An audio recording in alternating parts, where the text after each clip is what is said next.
Good morning, Sam and Jake with Finn's Twins TV, back with another video, and we've got our AFCO gear. There's a fish. We've got our AFCO gear zipped up to the top this morning, and it's a cold one out here on Lake Lanier. Just a little fella coming to play with us during our intro, but I figured today would be the perfect time to go over one of our favorite and most reliable wintertime fishing strategies, and that's this ditch fishing. It produces year after year, and we're going to talk about electronics, rods and reels, lures, all the good stuff you need to know. So stick around with us. Before we get started, please subscribe to the channel, leave a like on this video, and let's get after it.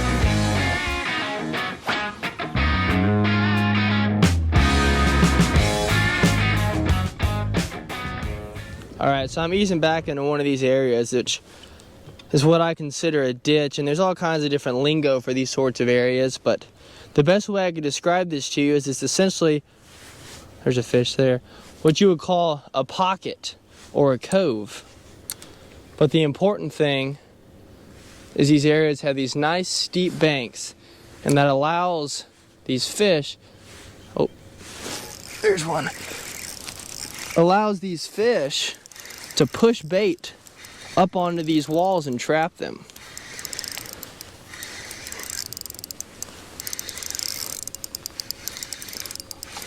Oh yeah, it's a big one there.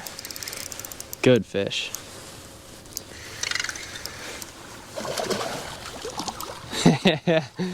Oh man, it's a great wintertime pattern.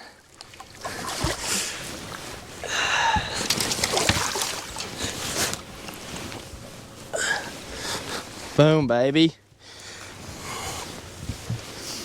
That's what I'm talking about. Good way to start off the morning.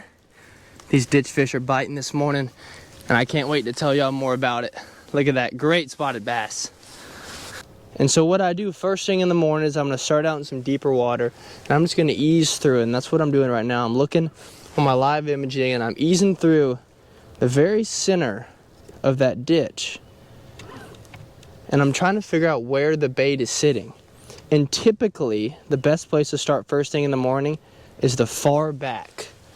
A lot of times, big fish will start the morning chasing bait in the very back of these ditches. And I'm starting to see some bait starting to accumulate around the bottom. So it's looking good for us this morning. And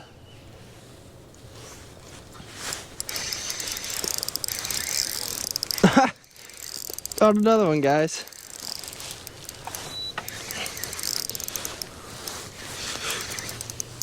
This is a good fish right here. Same sort of idea there. Sitting out here in the middle of this ditch. All right, now I typically like to start my day with a swim bait. This is a good way to cover a lot of water. When I get back in these shallows, and when I'm saying shallow, I mean about 20 to 25 foot of water, what I'm doing is I'm casting this bait and I'm just working it along the bottom. Now I'm going to use this same bait in a little while, and I'm going to get back out into some of that deeper water. What I'm going to do is I'm going to start using it as a vertical fishing bait, and that's going to allow me to be more accurate on those fish out there in 50, 60 foot of water when they're not near as spooked from these electronics. See, there's a fish there sitting over here right off of this good steep bank here.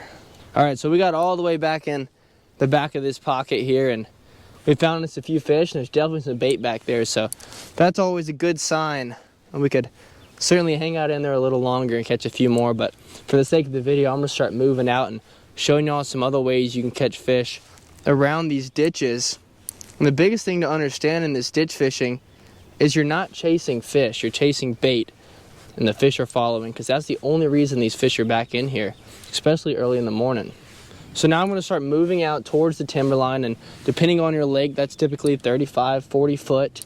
And the main idea is these bait fish will start in the back of these pockets, and as the day progresses and the sun comes up, they're going to slowly start moving their way out towards that timberline, and eventually end up spending the remainder of the day out over that timber, or even sometimes they'll bury themselves down into that timber. And the best thing I can do is try and find that bait early and move with them as they move their way out into the timber. I'm using a 7-foot medium fast Conquest. The idea is I want the most sensitive rod I can find. I really like good feel, and you'll lose a lot of feel getting down 50, 60 foot of water. So do the best you can to get a rod as most sensitive as you can. And I've got that paired up with 10-pound Seaguar Tatsu, super strong stuff. I just want to make sure I'm not breaking anything off down there deep. And I've used 8-pound before, but I don't think there's any reason to go any smaller than 10 for this sort of fishing. So I'm using the same setup I was using up there shallower. I'm just changing my presentation a little bit. I've got a 3/8 head on a little 3/3 Kitech.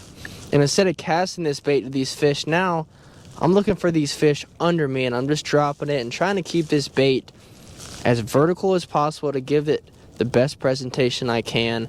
And these fish on these graphs, they just look like a little blip down there on the bottom. I'm not worried about these fish swimming around up here high in the water column. A lot of those are even stripers. I'm looking for these fish you can barely see down there on the bottom, and a lot of times they're situated right around the bases of some of these trees out here in the timber.